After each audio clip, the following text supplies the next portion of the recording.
Hello and welcome to another Commander unboxing video. If you've been here since the previous Commander video of the dungeon deck, thank you.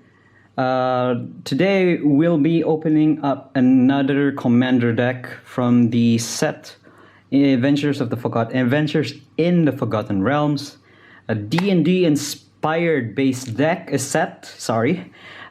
Here we have a Metal Garurumon cheering us on to review these cards. This was the previous commander deck that we have reviewed, which is the Sephiris of the Hidden Ways. Well, more unboxing than review, but you get the point. You get the picture. I guess we'll be opening up one of these lovely decks. I think we're going for the Planar Portal today. Alright, so we have a really nice tiefling. I think it's one of the first tieflings that exists in Magic the Gathering. And I'm here for it. I'm excited. Without further ado, let's get into it.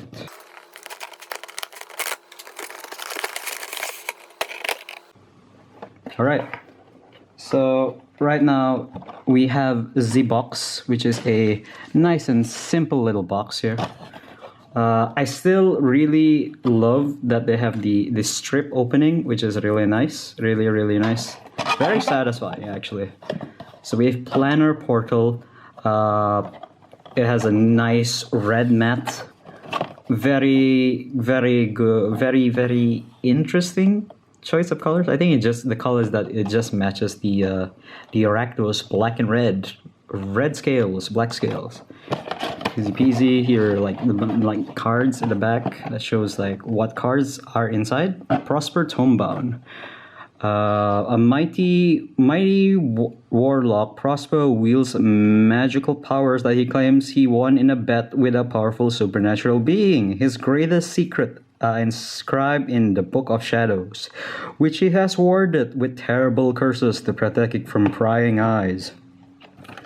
Interesting back lore right there for Mr. Prosper. Here we have the box, I guess. This is not a real card. I'm very surprised of what this is. I still have not checked out what this is or what the like cardboard looking card that comes with it. I still think these are tokens though. I'm not so sure. This might be tokens. This could be a good coin that you flip. You know, God knows the Rakdos have coins like that. Oh, I just noticed this. There's actually some sort of cardboard you can actually open up. I don't know if you can open that. I'm too afraid, but it's actually pretty nice. It's like shiny and stuff.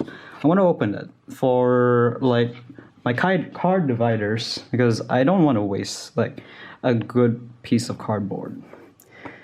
Inside we have this nice looking box with Prosper in on the scene right there, logo, and let's just get right into opening it. This little cardboard, you know, to protect the cards inside. Life counter. I'm just gonna call it life counter. It's the same as the color of the box. Easy peasy.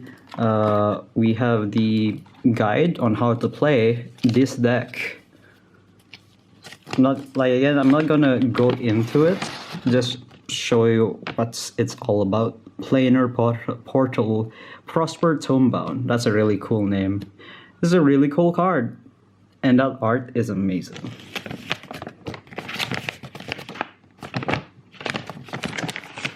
Shows like commander rules and whatnot, and let's go into it. Here we go.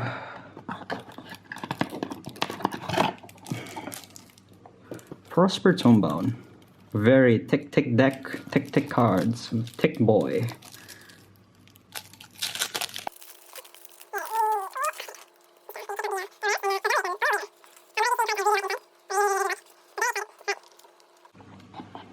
The first card that we have is a Warlock card. Warlock class. I'm really liking that they have these class cards inside. We have a Chaos Channeler. You find some prisoners. Bucknard's Everfull Purse, Ebony Fly. That's a really interesting artifact I've never seen. That could have been an artifact creature if I didn't really see the full card. I would assume that was an artifact creature. Underdark Rift. I'm butchering the name again, but that's an interesting word. I don't know. That's probably English, right? 3 and 4. That's 3. That's 7. That's 7. 4, 5, 6, 7, 7.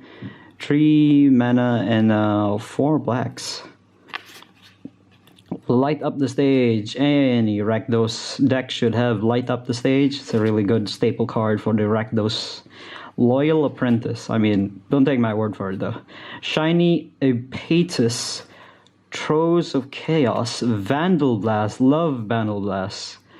I love Vandal Blast, but I'm immediately the hated one if I manage to overload it.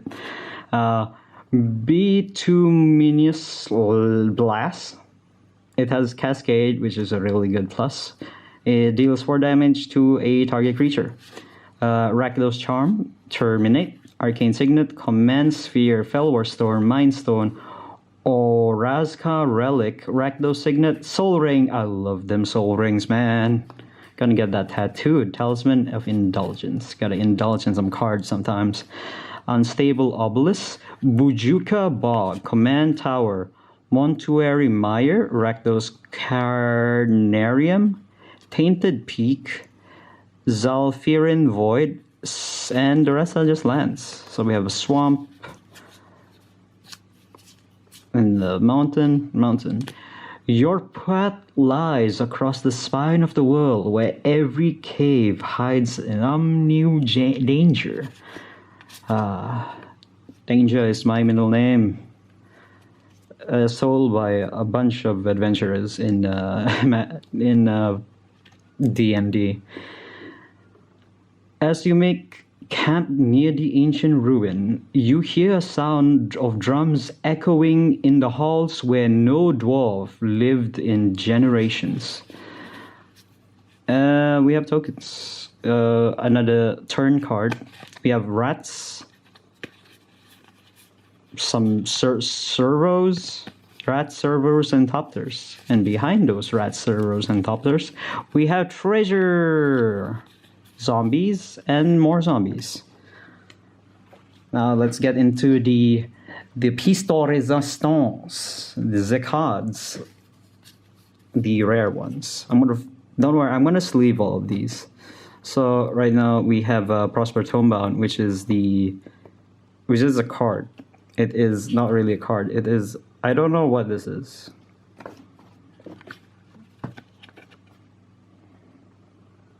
Come on. It takes a while to focus, and I'm really trying to figure this out.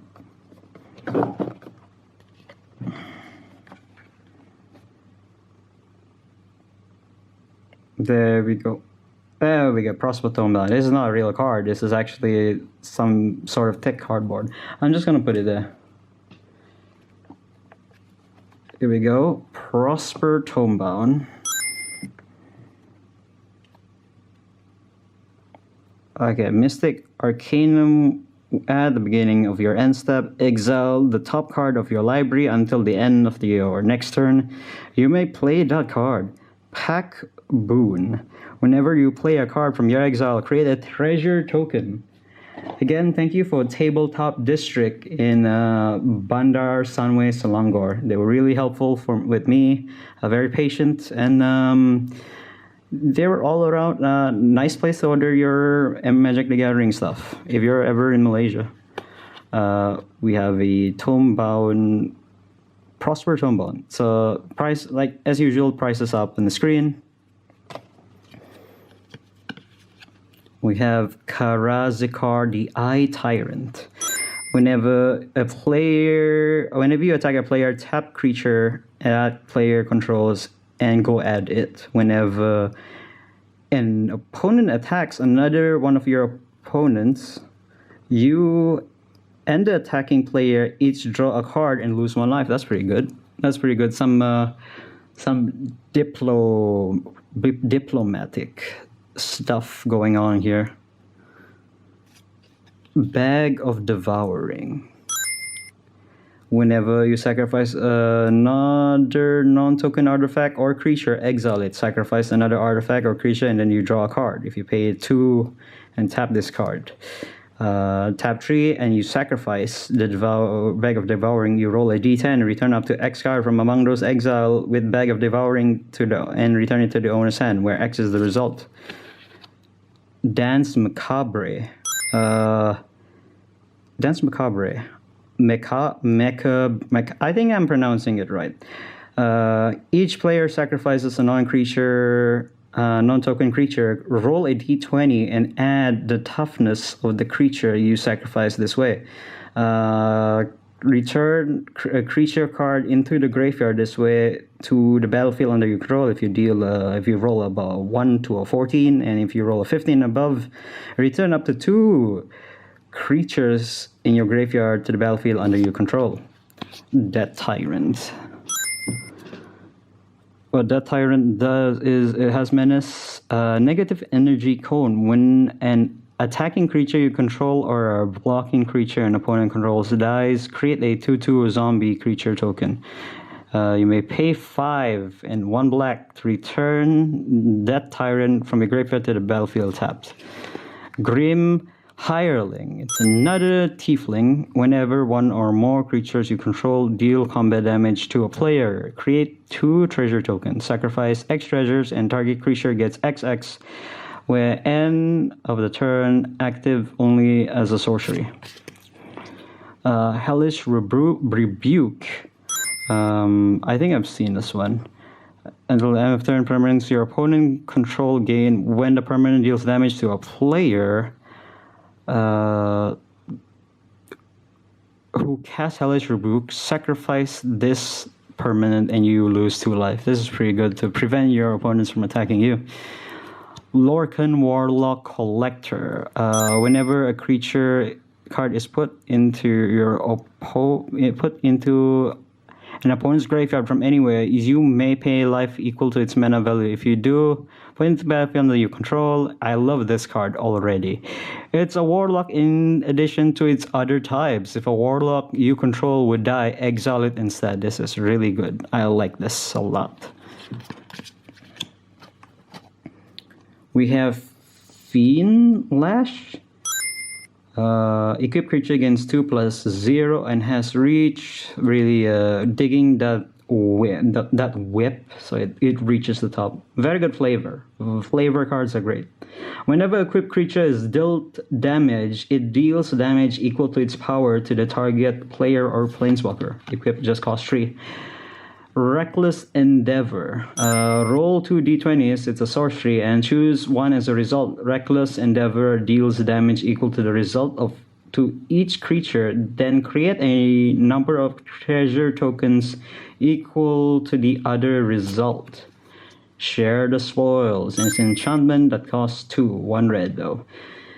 When Share of the Spoil enters the battlefield, or an opponent loses the game, exile the top card of each player's library. During each player's turn, the player may play a land or cast a spell from among the cards exile that share the spoils, and they may spend mana as though they were mana of the color they cast. Okay, that's good. That's really good.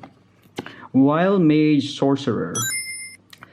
It's a orc shaman, like big ass orcs.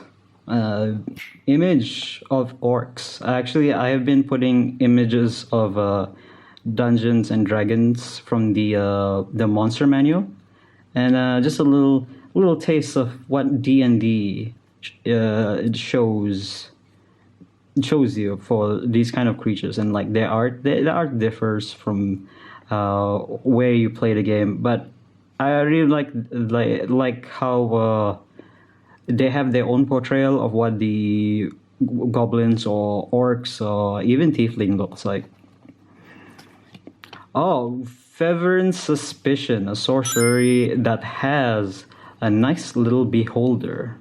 Very xenophobic monster right there. Again, here we go, price, and then we have the monster manual right there. Each opponent exiles card from the top of their library and they exile a non-land card. You may cast any number of spells among those non-land cards without paying their cost, and this has a rebound, which is really nice. Hurl Through Hell.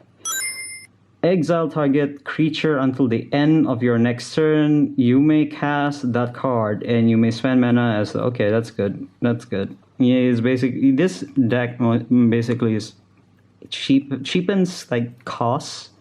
Cheapens... I mean, it's not really cheapened, but you can cast them for like... from your opponent. Like, take them and... yeah, that's pretty good. I like that. I like how this deck plays and how the flavor of Prosper Tomebounds melds really well with it. Chittering Witch from Eldraine is a really nice card. I think people a lot will be familiar. If not, you can just pause it and just see if my thumb was not blocking it. Sorcery here, we have a Consuming Vapors. Target player sacrifices a creature, you gain life equal to that creature's toughness, has a rebound. Dead Man's Chest, Davy Jones in here. When the enchanted creature dies, exile cards equal to the power from the top of its owner's library. You may cast spells from among those cards for as long as they remain exiled, and you may spend mana as though they were mana of any type to cast those spells. That's really nice. Fiend of Shadows, a Vampire Wizard. Fiend of Shadows. Whenever Fiend of Shadow deal damage to a target player, that player exiles a card from their hand. You may play that card as long as it remains exiled. Sacrifice a human, regenerate. Fiend of Shadows. I don't think I don't think this deck has like human token generator. There were no humans, I think. I don't know, there probably weren't. Gonti, Lord of Luxury. I love this card. It's a rogue. It's really nice. You take your random card from 3 cards from the top of your opponent's deck, and then you choose one, and you can play it by paying costs. Hex. Destroys 6 target creatures. Oh my god. Oh my god. 6 target creatures. For what? 4, 6. Cost 6. So it's 1 mana for 1 creature. That's amazing. This is the first time I've seen this card. It's probably as a reprint, but this is sick. Marionette Master, a human artificer with Fabricate Tree. Whenever an artifact you control is put into the graveyard from the battlefield, target opponent loses life equal to Marionette Master's power. Ogre Slumlord. Yeah, it's an Ogre Slumlord, and when a non-token creature dies, you may create a 1/1. Black Rat token. Rats you control have Death Touch. Very nice. Oh, just behind that we have the Piper of the Swarm, which rats you control have Menace. A really good combo. With Chittering Witch also produces rats. If I recall so. Pontiff Blight. I love the Extort. I used to have like a deck that I play. Like it wasn't like a full Extort deck. It was like cards like I have collected that so happened to have Extort, and I had this card back then. The creatures in control have Extort. Apex of Power. That's a big mana cost. 7 and 3 red. So that's technically a 10, right? Exile top 7 cards of your library until the end of turn. You may cast spells from among them if the spells that were cast from your hand add 10 mana of 1 color. Holy shit. That's a good card there. I think. That probably is. Chaos Warp. I think this is a staple for like all the red decks, right? That probably is. The owner of the target permanent shuffles into the library, then reveals top card of the library. If it's a permanent, they put it into the battlefield. Commune with Lava. I have this card. I played it with like my Chandra deck, and I like it. Exile top 10 cards, top X cards of your library. Why is it 10? Until the end of your next turn, you may play those cards. Dark Dweller Oracle. Sacrifice a creature, exile top card of your library. You may play that this turn. Direfleet Daredevil. First strike. Direfleet Daredevil enters the battlefield. Exile target instant or sorcery from your opponent's graveyard. You may cast it this turn, and you may spend mana as though if it were mana of any type. Okay, it's the same. Same. It's basically you spend mana and stuff. I've been saying this from all the other cards, but yeah, that's pretty good. Disrupt Decorum. This is a really expensive card back then. I think it's still expensive. I think it still has some value in it. Again, all the prices up on screen, Malaysian and USD. It's you basically go at all creatures you don't control. Dream Pillager. Whenever Dream Pillager deals combat damage to a player, exile that many cards from the top of the library until end of turn. You may cast that among those exile. A Tali Primal Storm. I did not know this was inside. Holy shit. A really big Elder Dinosaur. This is huge, man. It's huge. Whenever it attacks, right? You exile the top card of each player's library. So you're playing Commander, which this probably is a no-brainer. You may cast any number of those spells from among those cards without paying those mana costs. Oh my god, it's amazing. It's a 6/6 as well. Ignite the Future. Exile the top 3 cards of your library until the end of turn. You may play those cards. If this spell was cast from your graveyard, you may play those cards without paying the mana cost. That's good. Its flashback is kind of high, but we don't pay its mana cost. Amazing, amazing. Imagine if the card that costs 10 mana. Oh Lord, I love it. Is it Chemister? Haste, a goblin wizard. Little big goblin right there. It's also a wizard. It reminds me of an artificer, right? Because of all the tools and stuff, the goggles. But I guess a wizard also melts really well. Exile target instant or sorcery from your graveyard, which is a red, and you tap itself. Pay 1 and red, and tap itself by sacrificing itself as well. Cast any number of cards exile with Izzet Chemister without paying its mana cost. That's so good. Oh my god. It has to survive though. But if you can untap it, then that's amazing. Tectonic Giant. This is from Keldtime. Basically, when it attacks or becomes target of a spell an opponent controls, it can choose one of the 2 skip abilities. It deals 3 damage to each opponent, or you can exile the top 2 cards of the library, choose one of them. Until the end of turn, you may play those cards. We have Bedevil, which is a really good staple. Write those cards. Theater of Horrors. Enchantment. At the beginning of your upkeep, exile the top card of your library during your turn, and an opponent lost life this turn. You may play the land cards and cast spells from among the exile of Theater of Horrors. Pay 3 and 1 red. Theater of Horrors deals 1 damage to target opponent or planeswalker. That's a nice card right there. The next one we have Chaos Wand, which is an artifact that costs only 3. You pay 4 and tap it. Target opponent exiles cards from the top of the library until they exile an instant or sorcery card. You may cast that card without paying its mana cost. Then put the exile cards that weren't cast this way in the bottom of the library in any order. This is a really nice card. I like it. So basically, without cost, it's the random element that is like there, but a free cost.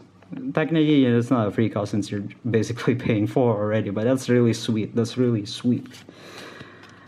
I think we're back to the lands now. Choose one of any land that your opponent could produce. For Burning Ruins, if you can reveal the swamp or mountain, and it doesn't enter the battlefield tap.